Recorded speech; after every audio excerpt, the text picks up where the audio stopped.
Speedlaneu jazdu zazosnuli. Je nás to teda veľmi hojný počet v tomto ideálnom počasí. Ešte raz ďakujem. Teraz pôjdu také dva príhovory, jeden dá Avia k tým nálepkám, ktoré ste dostávali dole a ktoré si ešte môžete zobrať aj tu. A potom dá krátky príhovor ešte Padre. Potom dáme klasickú minútu ráchotu ako vždy a po nej sa rozídeme domov.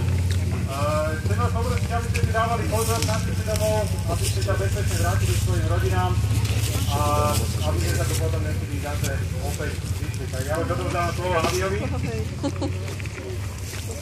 Tak ďakujem aj ja, ešte raz vás všetkých vítam na 10. ročníku. Je neuveriteľné, že takáto akcia, takýchto výjazdov sa dočkala už 60 rokov, kde sa to dá ako včera, keď sme tu boli prvýkrát.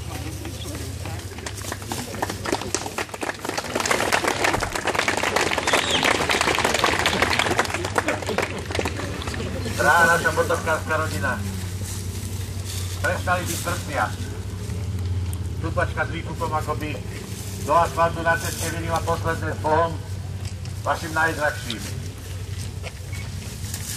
Zvon, umieračík zaznel. Tú matku treba podoprieť. Syn sa pýta, kedy sa vrátiš otec. A v srdciach všetkých motorkárov ostáva spomienka. Sme veľká rodina. Všetci spomíname 365 dní v roku. Tí najbližší, aj tí neznámi. Okolo hrobu tvrdí chlapi a v oku slza. A tu stojíme a spomíname.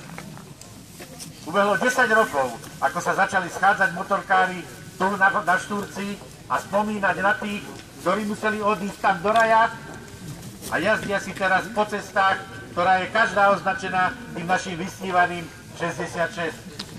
Posielame vám pozdrav. A teraz vám všetci spoločne pošleme ten najkrajší pozdrav. Tú najkrajšiu melódiu, ktorá ostala v našich aj vašich srdciach. Priatelia, naštartujeme motorky a pozdravíme našich najdrahších, našich milých, našich vzácnych priateľov.